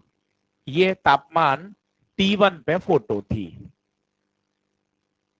अब मैंने टेम्परेचर बढ़ाया, तो बताओ टेम्परेचर बढ़ने पर अगर ये सपोर्ट है तो क्या इसकी लंबाई बढ़ेगी क्या? लंबाई तो नहीं बढ़ेगी। कोई बताएगा स्ट्रेन कितना है? स्ट्रेन कितना है?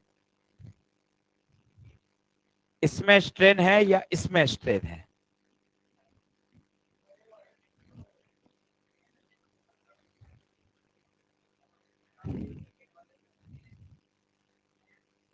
अरे आशीष सर स्ट्रेन होता क्या ये तो बता दो। अपने तो स्ट्रेन ही नहीं पता सर। मैं सिखा देता हूँ। सर आप अपने हो, हम पूछ लेते हैं आपसे। स्ट्रेन होता है बेटे change in length upon original length. यही गलत है। पता नहीं यहां से बच जाते हैं धमाधम, कुछ भी पढ़ा के आंसर आ जाता है और यही पकड़ लेता है। आईआईटी एडवांस में यही सवाल है। बंटी तू बताना, इनिशियल लेंथ कितनी दिख रही है? L i final. तो change in length, change in length zero, तो स्ट्रेन भी। मजे की बात है इसमें स्ट्रेन है।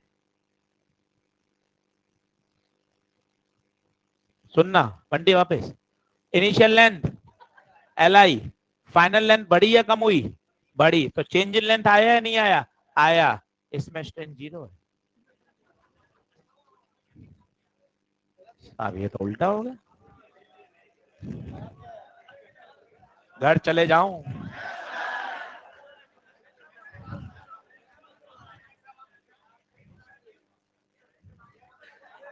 नोट्स उठा के देख लेना, सीधा फॉर्मूला लगा के बच गए, निकल गए गली से। ये आंसर है, रट लो। अब आप लॉजिक बताता हूं आपको, क्या लॉजिक है। सुनना सही, सुनना सुनना।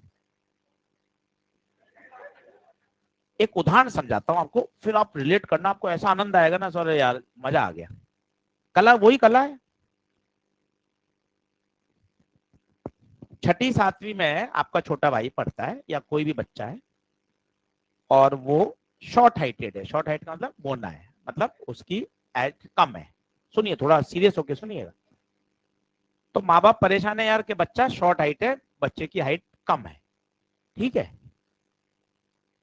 तो उन्होंने ये बात कैसे ऑब्जर्व करी होगी हाइट कम है? उदाहरण सुनिए, उदाहरण। वो जब स्कूल जाते हैं या छोड़ते हैं, 12-13 साल बच्चे की जो हाइट होती है, 6A में जो बाकी दूसरे बच्चे हैं उनको देखते हैं, तो उनको लगता है कि हमारा बच्चा छोटा है। कंपैरिजन उन्होंने कहा किया? छठी क्लास के ही बच्चों में। दूसरा आदमी क्या है, कहाँ छोटा है? नर्सरी के बच्चे को देख और तुम्हारे बच्चों को देख, कहाँ छोटा है? ये तो बच्चा ज्यादा बड़ा है। क्या ये सही कंपैरिजन है क्या? क्यों, गलती क्या कर दी? सेम एज ग्रुप में कंपैरिजन होगा, क्योंकि उम्र के साथ लंबाई का बढ़ना एक स्वाभाविक प्रक्रिया है। पर कोई डिसऑर्डर, खाने पीने की कमी, कुपोषण, नहीं अच्छा खाया, तो वो लंबाई में कमी रह गई, वो डिफेक्ट है। समय के साथ उम्र का बढ़ना, लंबाई का बढ़ना एक स्वाभाविक है। सुनते जाना। टेम्परेचर बढ़ाया, लंबाई बढ़ी, जितनी उसको बढ़नी चाहिए थी बढ़ गई। बताइए क्या कोई डिसऑर्डर है क्या?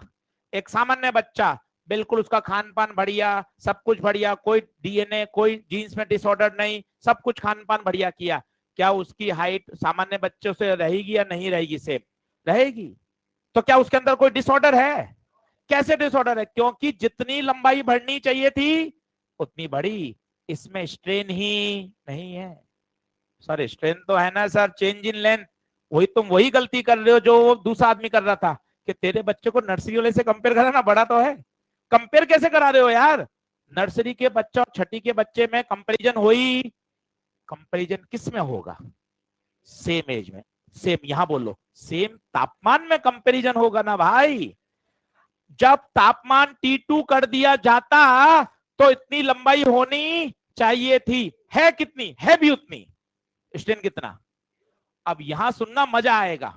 तापमान बढ़ाया, तापमान, फिजिक्स क्या कहती है? तापमान बढ़ने पे लंबाई बढ़नी, लंबाई बढ़नी चाहिए थी। वास्तव में इसकी लंबाई होनी चाहिए थी Li प्लस डेल्टा एल, पर डिसऑर्डर की वजह से, खाने पीने की कमी की वजह से, कुपोषण की वजह से उसकी लंबाई उतनी बढ़, खंबे रिजिड सपोर्ट की वजह से उसकी लंबाई बढ़। तो बताइए जितनी लेंथ होनी चाहिए थी पर उतनी लेंथ, क्या स्ट्रेन है? स्ट्रेन है। स्ट्रेस भी है, क्योंकि ये फैलाना चाहता है खंभों को ऐसे दूर, पर खंबे वापस इस पे क्या लगा रहे हैं? अंदर की बल लगा रहे हैं एक्शन रिएक्शन से, और उसकी लंबाई को बढ़ने, उसमें स्ट्रेन भी है स्ट्रेस भी है। यहां पूछा जाता है स्ट्रेन, बच जाते हैं जल्दी जल्दी फॉर्मूले लगाने से, जबकि इसमें स्ट्रेन है। बताइए कितना है? बताइए कितना, कितना चेंज हुआ? Delta L. अभी मजा आएगा, नीचे वाला स्टेप गलत है। Change in length upon original, बोलो ओरिजिनल, ओरिजिनल, ओरिजिनल मजा है, ओरिजिनल एल आई नहीं, L I plus delta L है। होता क्या है, क्यों सारे नोट सही हो जाते हैं? क्योंकि डेल्टा एल बहुत छोटा होता है, डेल्टा एल बहुत, तो ये होता है नेग्लिजिबल। तो पता है क्या हो जाता है? डेल्टा एल अपॉन एल आई, ये एक सामान्य लगता है, change in length upon original length, change in length original length. किताबों में नोट्स में सब जगह यही चल रहा है, जबकि ओरिजिनल लेंथ एल आई नहीं है, l I plus delta L है। आज आप इस बात को समझ के गए तो आप समझो आप क्या कर रहे हो, सामान्य गलती क्या है, आप मुझे बताना, आपके मन में अभी भी वही है। हाँ sir, initial length L i, final length L I plus delta L. गलत बोल रहा है यार, ये कम तापमान है और ये तो वही बात हो गई, नर्सरी का बच्चा और छठी का बच्चा, इनका कंपैरिजन का मतलब ही नहीं है। कंपैरिजन कब होगा? जब टेम्परेचर सेम होगा। अब मैं दूसरी बार समझा रहा हूं, बहुत धीरे धीरे, ठीक है? आराम से आप एंजॉय करो, आपके मन में कुछ आ रहा हो प्लीज मुझसे पूछो। ये दो रिजिड सपोर्ट, इसके बीच में ये रॉड, बोलो हाँ है, तापमान 300 केल्विन है, मस्त बढ़िया जीवन चल रहा है। अब आपने तापमान बढ़ाया, 400 केल्विन कर दिया। आप बताइए तापमान बढ़ाने पर लंबाई बढ़नी चाहिए थी, उम्र बढ़ने के साथ उसकी ऊंचाई बढ़नी चाहिए थी। अगर सब कुछ सही रहता तो इस लंबाई को बढ़कर ऐसे हो जाना चाहिए था। बोलो हाँ है क्या? पर रिजिड सपोर्ट की वजह से वो बढ़ नहीं पाई। बताओ फाइनल लेंथ क्या हो गई? L i. फाइनल लेंथ क्या हो गई? फाइनल का इनिशियल है एल आई। ये तो कहानी खत्म है, tata bye bye see you लाला है ये।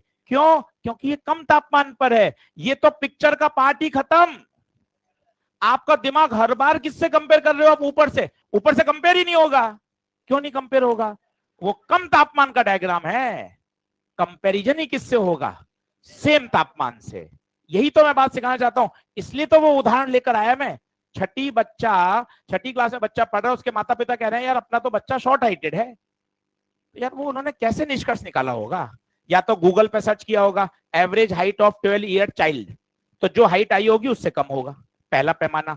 दूसरा पैमाना क्या रहा होगा? जब वो स्कूल में छोड़ने जाते होंगे, छठी ए, छठी बी, छठी सी के बच्चों की ऊंचाइयां अपने बच्चे की ऊंचाई को कम पाते होंगे, तभी तो वो कहते हैं कि शॉर्ट हाइट है। तो उन्होंने क्या पैमाना रखा? छठी क्लास के बच्चों की तो तुलना करी। आप जाके बोलो अरे अंकल आप तो झूठ बोलते हो, नर्सरी के बच्चे को देखो, आपका बच्चा तो बड़ा है, कहां शॉर्ट हाइट है? बताओ क्या ये कंपैरिजन सही है क्या? कैसे सही है यार? क्योंकि दोनों का एज ग्रुप ही अलग है, पैरामीटर कंपेयर करने लायक ही सेम वही। ये और ये कंपेयर करने लायक ही नहीं रहे ना, क्योंकि ये अलग तापमान है और ये कम उम्र है, ये ज्यादा उम्र है। अब सुनना, वापस बोल रहा हूं, तापमान बढ़ाया तो इसकी लंबाई बढ़ जानी चाहिए थी। कितनी हो जानी चाहिए थी? Li प्लस डेल्टा एल हो जानी चाहिए थी, बट ड्यू टू सपोर्ट लंबाई कितनी रह गई? Li। अब बताओ क्या there will be a change? कितना चेंज? Delta L. अब मजा आएगा। स्ट्रेन होता क्या है? Change in length upon original length. अब बताइए, ओरिजिनल लेंथ में फिर मजा है, चेंज इन लेंथ तो हर आदमी सही लिख देता है। Original length L I plus delta L. Copy check कर लेना, सब जगह एल आई लिखा हुआ है, जबकि एल आई है ही नहीं, L I plus delta L है। क्यों L I plus delta L है बताओ? इससे कंपेयर ही नहीं करोगे। अब बताओ L I plus delta L, तो सर फिर उनके उत्तर कैसे आ रहे हैं किताबों में? क्योंकि डेल्टा एल बहुत, कल आईआईटी एडवांस का सवाल कराऊंगा, उसमें डेल्टा एल छोटा नहीं था। इसी फॉर्मूले से रखोगे तो ही उत्तर आएगा, एल आई बटे एल से उत्तर ही नहीं आएगा। और इसमें स्ट्रेन बताओ कितना है? क्यों जीरो है बताओ? फिर वो उदाहरण बोलो, उदाहरण बोलो, उदाहरण बोलो। एक बच्चा जिसका खान पान बढ़िया, खेलकूद एक्टिविटी बढ़िया, सब कुछ अच्छा है, उसकी उम्र समय के साथ बढ़ेगी या नहीं बढ़ेगी? क्या उसके अंदर अब कोई स्ट्रेन है? क्यों नहीं है? कोई विकार है क्या? कहाँ विकार है? सब कुछ सही है, मतलब विकार जीरो। ये वही तो है। तापमान बढ़ाने पर इसकी लंबाई कितनी हो जानी चाहिए थी? L I plus delta L है कितनी? वही है, इसका स्ट्रेन जीरो। अब बोलो, तापमान बढ़ाने के साथ इसकी ऊंचाई L I plus delta L हो जानी चाहिए थी, पर खंबे लगे होने की वजह से इसकी ऊंचाई लंबाई उतनी बढ़ नहीं पाई, इसलिए क्या पैदा हो गया? स्ट्रेन। और वही स्ट्रेन क्या पैदा करेगा? स्ट्रेस। स्ट्रेस क्या होता है? बल। ये रॉड इस पे बल लगाएगी बाहर कि भैया मुझे एक्सपेंड होना है, पर एक्शन रिएक्शन से खंबे भी वापस क्या लगाएंगे? अंदर बल लगाएंगे। यही बल कहलाता है thermal stress, thermal force. Why thermal शब्द इज यूज? क्योंकि टेम्परेचर बढ़ाने के कारण इस बल का जन्म हुआ है, इसलिए इसे कहा जाता है थर्मल स्ट्रेस। नहीं आया? एक बार और समझा दूं, एक बार और बोल दो, पक्का? चलो लिख दो, लिख दो। Tata bye bye see you लाला। इसमें strain delta l upon l i. अच्छा, फिर उन आंकड़ों का उत्तर क्यों आ जाता है? ये भी तो प्रश्न है कि यार उन आंकड़ों का उत्तर क्यों आ जाता है? पता है क्यों आ जाता है? क्योंकि ये डेल्टा एल नेग्लिजिबल है।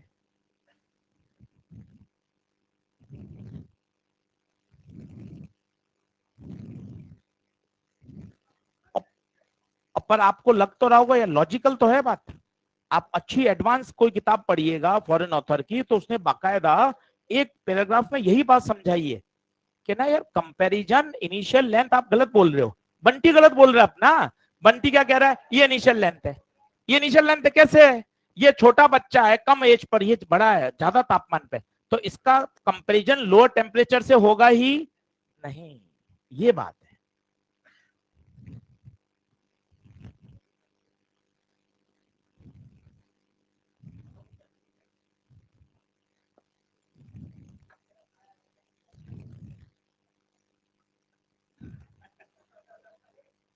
चलो स्ट्रेन आ गया। अब स्ट्रेन डेल्टा एल का वैल्यू बताओ। डेल्टा एल का वैल्यू बताओ, अभी बताया था, L I alpha delta T बटे एल आई। तो स्ट्रेन आ गया आपका अल्फा डेल्टा टी। ये डेल्टा एल नेग्लिजिबल समझ में आया? क्योंकि एल आई अपन पहले पहले ही लेक्चर पढ़ा था कि भैया इसकी वैल्यू 10⁻⁻5 होती है।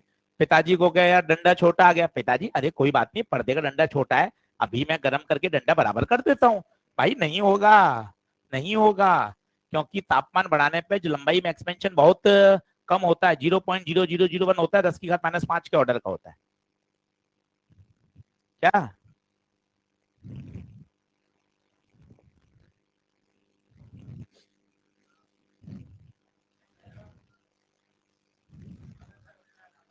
तेज बोलिए। वॉल्यूम, वॉल्यूम भी बढ़ता है, तीनों बढ़ते हैं।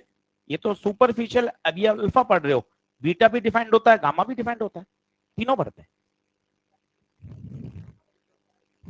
हाँ, इसका इनिशियल लेंथ कितना होगा? L I plus delta L, बिल्कुल सही। यही तो बात समझने की है। इनिशियल लेंथ क्या होगा? एल आई प्लस, और फाइनल तो जो दिखाई दे रहा है, फाइनल कितना है बता? L I. और इसलिए माइनस भी आता है, अच्छी किताबें तो माइनस भी लगाती हैं, क्यों? क्योंकि फाइनल लेंथ छोटा है। सही बात। आज आप पढ़ना ईमानदारी से ये बात, वीडियो वापस सुनना 15 मिनट, ये बात बड़ी जबरदस्त है। मैं फिर कंक्लूड करता हूं। तापमान बढ़ाने पर उसकी लंबाई L I plus delta L हो जानी चाहिए थी। This is the natural length, इतनी होनी चाहिए थी। But due to rigid support वो लंबाई नहीं बढ़ पाई। इसी के कारण उसमें क्या पैदा हुआ? Strain, stress. अब बताओ, स्ट्रेन आ गया। अब हम जानते ही हैं यंग मॉडुलस क्या होता है, बताइए। यंग मॉडुलस स्ट्रेस बटे स्ट्रेन।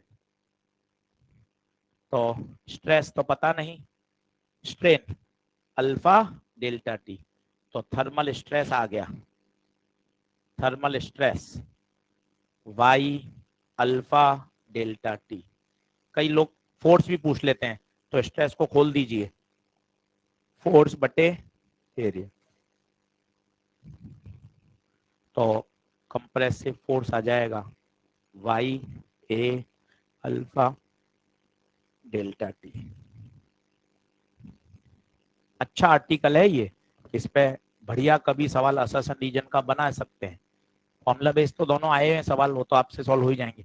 अच्छा ये खत्म है, इधर वाला लेफ्ट वाला तो खत्म ही हो गया है ना। अगर उसको जमीन पे छोड़ दिया जाए, जैसे रॉड है जमीन पे रखी हुई है, गर्म कर रहे हैं, तो बताओ कोई स्ट्रेस आएगा क्या? क्यों?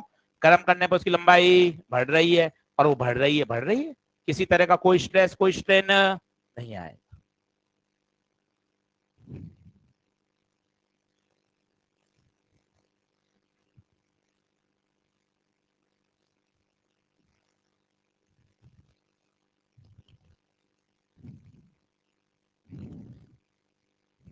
याद चाहिए फॉर्मूला, शॉर्ट नोट में जाएगा। Thermal stress Y alpha delta t, thermal force Y A alpha delta T.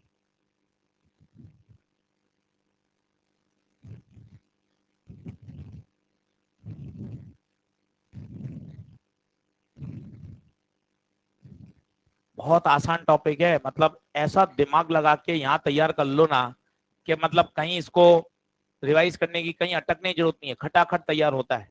सवाल लगा लो, और बहुत ज्यादा सवाल भी नहीं है मॉड्यूल में, इसके टॉपिक ही छोटा है, ज्यादा सवाल ही नहीं है।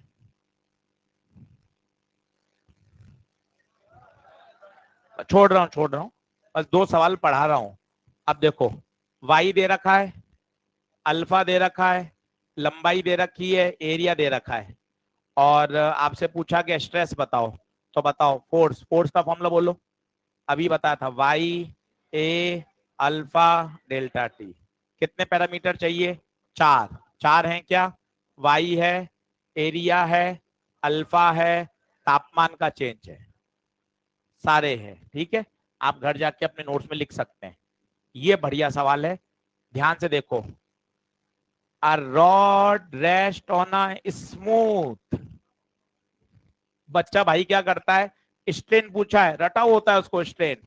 गुप्ता जी जिंदाबाद। Strain alpha delta t, alpha भी है डेल्टा टी भी है, सॉल्व ही नहीं करना, उत्तर 0 है। Allowed on a smooth horizontal floor. ये दमदार सवाल है। मजे की बात है, फॉर्मूला लगा के सॉल्व करोगे, वो भी ऑप्शन में दे रखा है। अल्फा दे रखा है, कहा है अल्फा?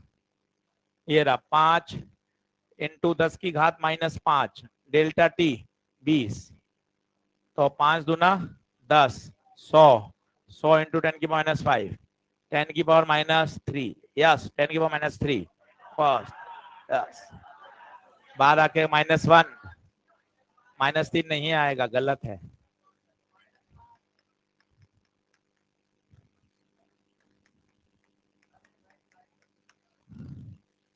और सही है, चलो बढ़े आगे क्या। तो नेक्स्ट लेक्चर में इससे आगे बढ़ेंगे, मंडे को सवाल कराएंगे। धन्यवाद।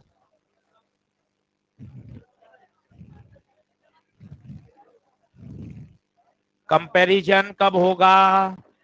जब दोनों सेम टेम्परेचर पे होंगे। ये आज का कॉन्सेप्ट ऑफ द डे है। कम तापमान और ज्यादा तापमान पे कंपैरिजन नहीं होगा।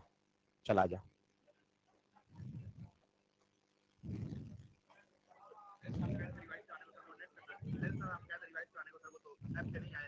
आ गया ना? है स्पेशल क्लास में जाके सर्च कर। हाँ हाँ, एक ही तो बात। नहीं, इसको ये थोड़ी लिख सकते हैं। एलसीएम ले, L2 तो नीचे तो L2 अपन गलत है ना, ये कैसे लिख सकते हैं? हाँ, तो वापिस लेने पे ये आना चाहिए ना बंटी, कहाँ आ रहा है? एलसीएम ले, कितना आएगा? तो नीचे तो L2 आना चाहिए ना, मतलब गलत लिखा है तुमने। फिर आएगा ही नहीं, आएगा। दोनों जुड़े हुए एक दूसरे से।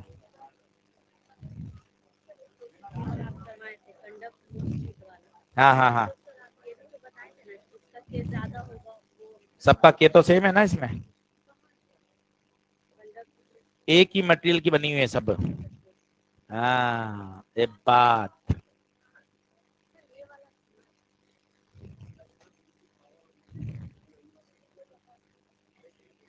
नहीं नहीं, एमएससी पावर तो टोटल एनर्जी होती है, स्पेक्ट्रल एमएससी पावर एक पर्टिकुलर वेवलेंथ में होती है। हाँ हाँ, बस। कौन सा वाला? हाँ हाँ हाँ, एक ही बात है।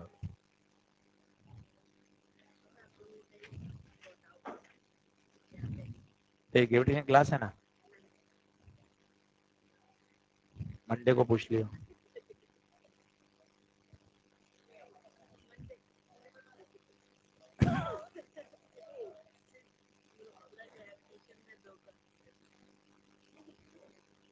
कहाँ से लेकर आई वीडियो? सही, सही। कहाँ कहाँ बच्चों के पास चैनल में पड़े हैं यार वीडियो, है? हैं?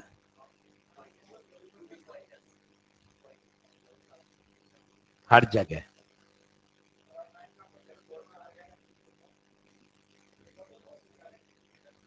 कॉस्मोलेटिन का मतलब क्या होता है?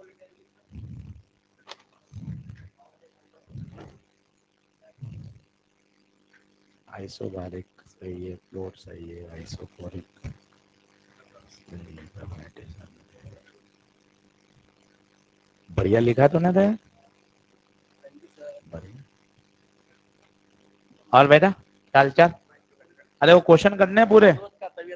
अरे मैं सब समझ, मैं समझ, मैं तुम मुझे मत बोला कर कुछ, मत बोल, मैं समझ गया, मैं समझ गया। तो मत बोला कर, मतलब तो सालों से ये काम किया है, 20वां साल चल रहा है भाई।